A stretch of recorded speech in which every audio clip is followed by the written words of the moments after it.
Respected ladies and gentlemen, Assalamu alaikum and very good afternoon.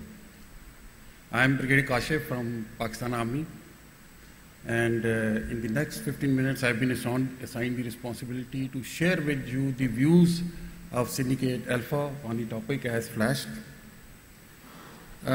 Before I start off, let me make a couple of confessions. First, after hearing very eminent scholars for 2 days, I feel myself ill-equipped to address the House, but nevertheless I will try to justify and put across the views of my syndicate as lucidly as possible. Secondly, given the short time which for the preparation of the brief for presentation, and of course English is not my native language, so if I go astray, bear with me and I'll try to be as coherent as possible. Ladies and gentlemen, 21st century is witnessing a contemporary international system which is becoming more diffused in an increasingly interconnected yet more complex world. The nature of power is no longer based purely on the state's ability to generate and deliver coercive capabilities. Indeed, the notion of power has seen reconceptualization. It is no longer based, broadly, the notion of power can be viewed in two constituents, as already deliberated upon by these different scholars, that is hard and soft. And then there is a synthesis of these two, which we term as the smart power. I shall try to dilate upon the contributions that the military can play in the creation and generation of soft power.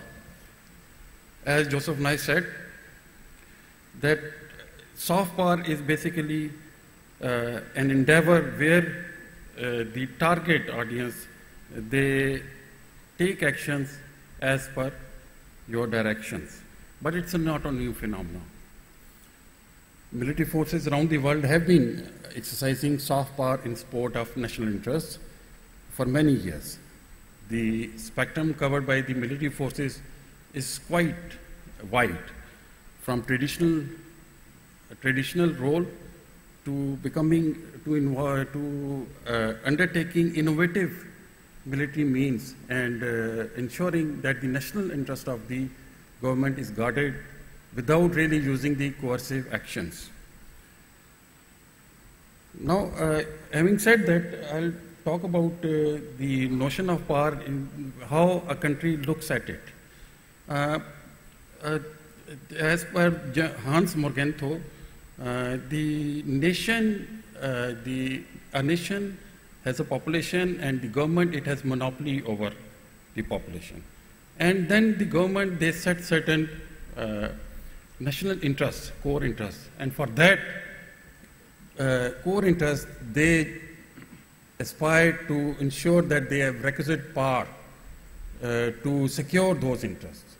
Now, that power has different spheres. It can be in the field of economy, diplomacy, military power, governance, natural resources, culture, and so on.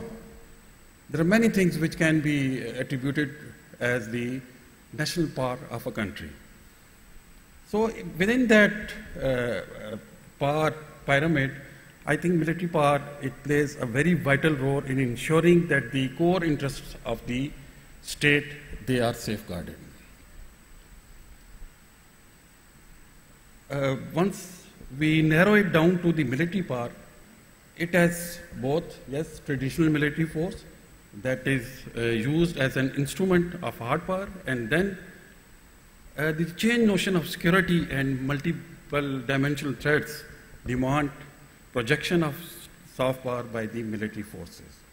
And this can be illustrated by the diverse kind of threats prevailing in 21st century with terrorism, extremism, separatism, crimes. The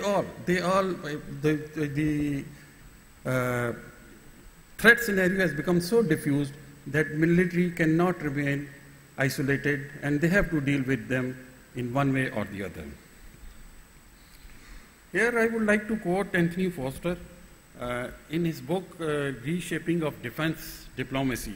He said, military cooperation can perform a primarily political role, acting as a symbol of willingness to pursue broader cooperation, mutual trust, and commitment to work to overcome or manage differences. So Anthony Foster has given insight into the future, where he looks at the military not only a coercive arm of the state. He looks at military as an extension of the political arm of the state, where the military, by projecting the soft power, adds towards the state's ability to secure their national interests. Within that, it's a long list, but I've jotted down few things where the military soft power can be projected by a country. It encompasses military education, then technical and military training, high-level visits, exchange programs, arms control, joint military exercises, disaster management, information sharing, and of course, joint peacekeeping operations. So these are different shades where the soft power of the military can be used to secure the national interests. Now I would like to share with you a hypothetical case study, which I would term as an ideal win-win situation. Hypothetically, a country X, it has a vital economic interest in a region, we call it region Y. Looking at the other side of the picture, region Y has certain vulnerabilities, and they need capacity building to retain their sovereignty and ensure that their national interests are guarded. So this kind of situation where both the countries, they have mutual needs, that is a win-win situation. And in that scenario, the use of soft power by the military will have fruitful and very meaningful results. So to me, the commonality of interests is one, and second, ensuring that both the countries or group of countries which are coming into contact with each other, they have very transparent dealing with each other. Then this military cooperation or defense diplomacy, or you may term it as projection of soft power by the military, it becomes really fruitful and meaningful. And that is what I call the prerequisites. At the strategic level, I think that the two countries, a group of countries coming to interact with each other, they should have strategic clarity. And strategic clarity in terms of the policies, they should be mutually beneficial. And then the intent, it should be very well articulated and conveyed in the most unambiguous manner, so that the other country, they should understand, and if they come into contact, then both are on the same page, and definitely this would be a win-win situation. Now, some of the functional aspects, countries, they need to have confidence building measures.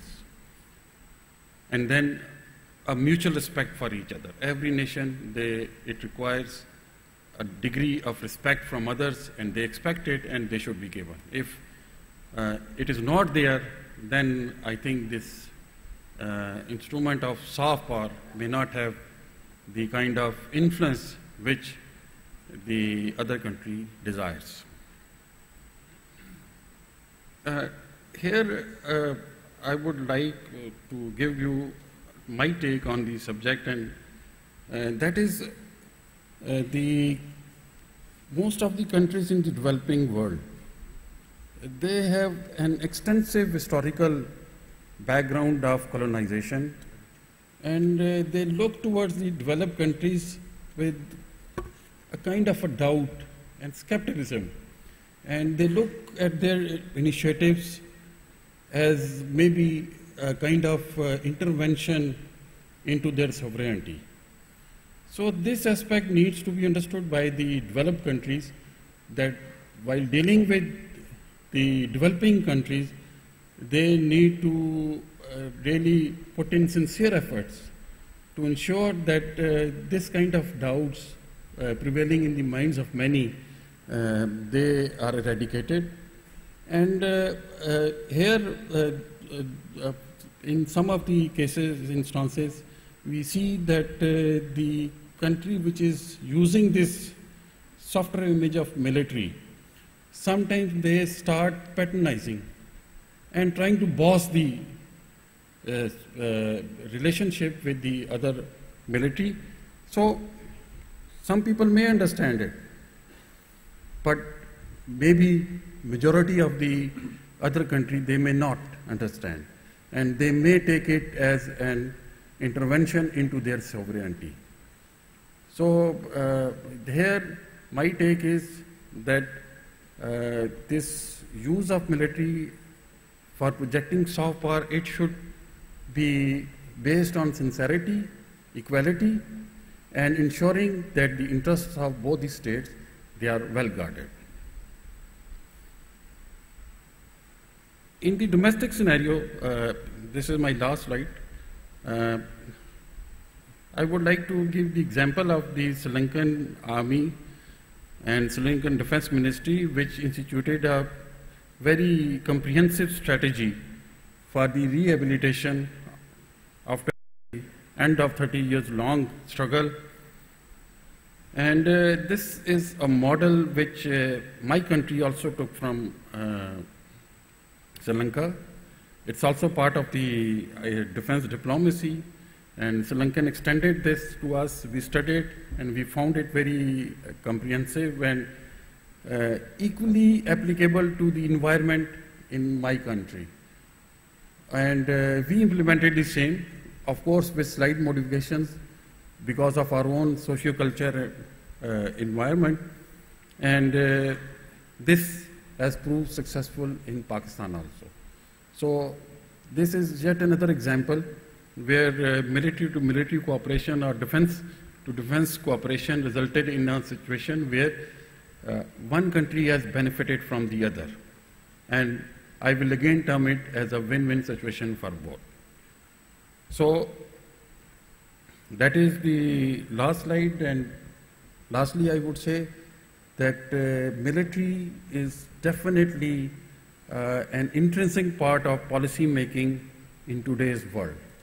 And once we look at the military, we should look at it beyond the hard part only.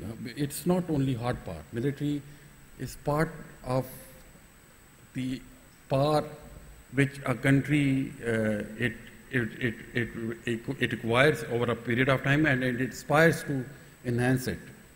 So its use in both hard as well as soft spheres, it must be taken into account, and if it is intelligently used, I think it will be beneficial not only for that country, but it will be that country would be able to promote their interest, project their interest, and secure their interest within the region and even at the global level, depending upon the size and the strength of the country. Thank you very much.